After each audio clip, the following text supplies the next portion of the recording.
Hey guys, it's Calvin and welcome to part 2 of my thoughts on the Legend of Zelda series so far. I have played 3 3D Zeldas and a couple of 2D Zeldas, but really the 3D Zeldas are the one that you guys introduced me to, so I'm kind of talking about those just before Breath of the Wild comes out.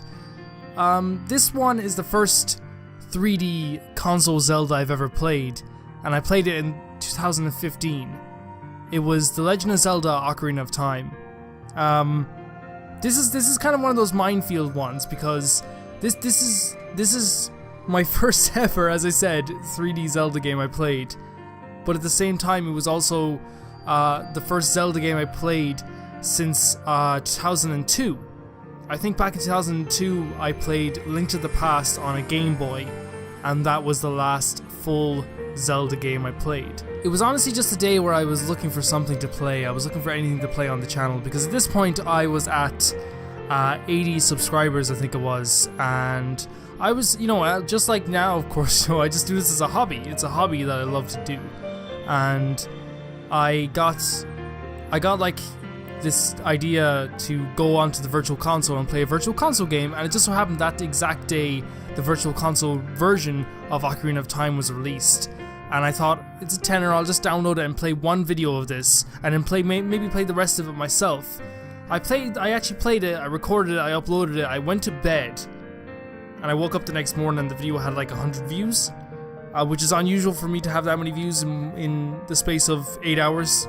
I then, throughout the day, it kept going up and up and up to the point now that it's at 24,000 views, and that's not... To other YouTubers, that's probably just like, whatever, 24,000 views, I've gotten that, already after uploading a video for 5 minutes. But 24,000 views for me is insane. I don't think you can leave Ocarina of Time, get to the credits and not feel like you've been a part of a journey. And I think journey is the best way to describe it. It is a story that's kind of laid out for you, everything's kind of predetermined, it is your fate.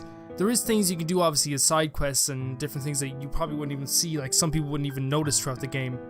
But for the most part, it is a kind of a destiny-based game. And I'm not talking about the shooter, I mean like it's your destiny to go through this journey. And I'm going to say the word journey a lot because that's what it feels like. It feels like an epic journey. It feels like this adventure that you go on. It's a lot more serious than the Wind Waker. It's a lot more serious. And I think that plays to its strengths more as a video game. One of the biggest things that honestly improves the story is that there's actually people in this game that I do want to help. Meeting Zelda for the first time was not disappointing, which it never really is. Throughout my entire time of playing the game, playing the Zelda series, it did not disappoint meeting Zelda. She was very nice, and I think that's one of the things that like people don't get about video games nowadays is why on earth would I want to save a world of people that are just mean? Like, why would I want to do it? I wouldn't. That's the answer. I just would not want to do it. I think the story's epic. I think the story itself, as it's contained, I'm not going to talk about the full story, but I think it's epic. I like it. And I hate the word epic because that feels like I'm 15 again. It's like, dude, that's fucking epic.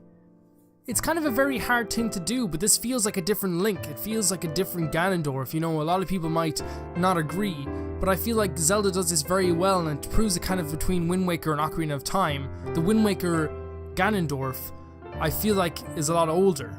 He feels a lot older. It feels like he's way more experienced. And then you have the Ocarina of Time one, which is I think is very young, very brash, and in a lot of ways still very stupid. I think he's very, very overconfident. I think compared to the Wind Waker Ganondorf, I feel like plans a lot more, kind of has everything kind of planned out, while the Ocarina of Time guy kind of just goes in and forces his way into it. Yes, I know the Ocarina of Time Ganondorf had that big plan all along, and with the Triforce and all this, but I feel like still he underestimated Link even more than the one in Wind Waker did. I just think that's just the truth. For me, just the volume of characters, nothing can really beat Wind Waker, but in all honesty, I do like the characters that are in Ocarina of Time. There's a lot of weird and wonderful people that if you don't explore the entire world, you're not going to meet, and I didn't do that, but I did meet a lot of people along the way that are just awesome and quirky and weird, and I think they do add to the whole narrative of the game. I did enjoy saving people in this game. The only people I didn't enjoy saving were probably the Gorons. But who enjoys saving them, right? They're all selfish. They're all annoying. They damage you more than, you know, anything. Like that rolling guy that went around there. People can watch the episode. Of course I was just terrible at it. You know, people are just gonna say, well, you were just bad at the game. Yes. Okay. I was. In terms of the visuals, I feel like this game, of course, is dated. I don't think anyone's going to deny that the game is dated in terms of its visuals. It looks like an old N64 game. It looks good for its time, obviously, but if you're talking about a game that I played for the first time in 2015, it was nothing special to look at, in all fairness. It had a lot of issues that were, of course, limitations of the time, and not even its fault in any way, shape, or form. Because I'm currently playing the 3D version of Ocarina of Time on the 3DS, and I think it's honestly the best looking 3DS game in terms of its 3D functionality on the 3DS right now. The one thing that the Ocarina of Time game actually has going for it is that it has bright colours, it has very vibrant colours. The colours that are attached to people's clothes, it gives them distinctive feelings to them. Yeah, a lot of people look the same, but at the same time, you know, you kind of distinctively look at people and go, oh, that's, you know, this person or that's that person, you know? And they do have the very, very good design choice, I think, of making characters you can talk to that have main quests stand out a bit more.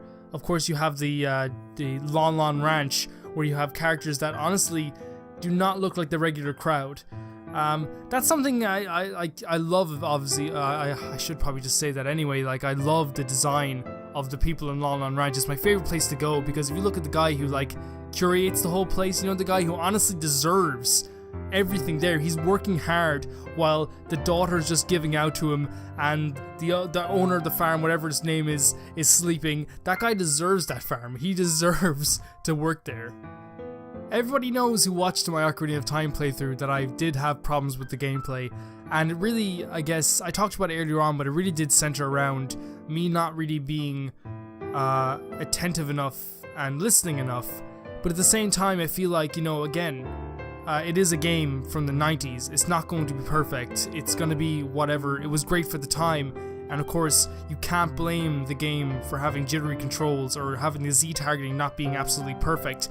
When again, you play games like Twilight Princess and Wind Waker, for me, have perfect Z targeting, so I can't really say that the Z targeting is bad, because it's not, because they improved it. It was the first time they used it. And whether you like it or not, whether people like it or not, games that we all love today, like Dark Souls, take influence from Z targeting. They take influence from the whole entire gameplay. You know, when I was playing Ocarina of Time, I felt Dark Souls in it. It was a lot, obviously, you know, kookier and cuter than Dark Souls, but I felt the essence of Dark Souls in it. It influenced so many games with its gameplay nowadays. Yes, I wasn't very good at it. Yes, I wasn't very good at controlling the characters, and yes, it probably led to me having a different opinion on the actual gameplay of the game. But I feel like, again, it's a game from the 90s. Me complaining about it would be stupid. It would be ridiculous. It would be absolutely kind of, you know, the last thing I should do.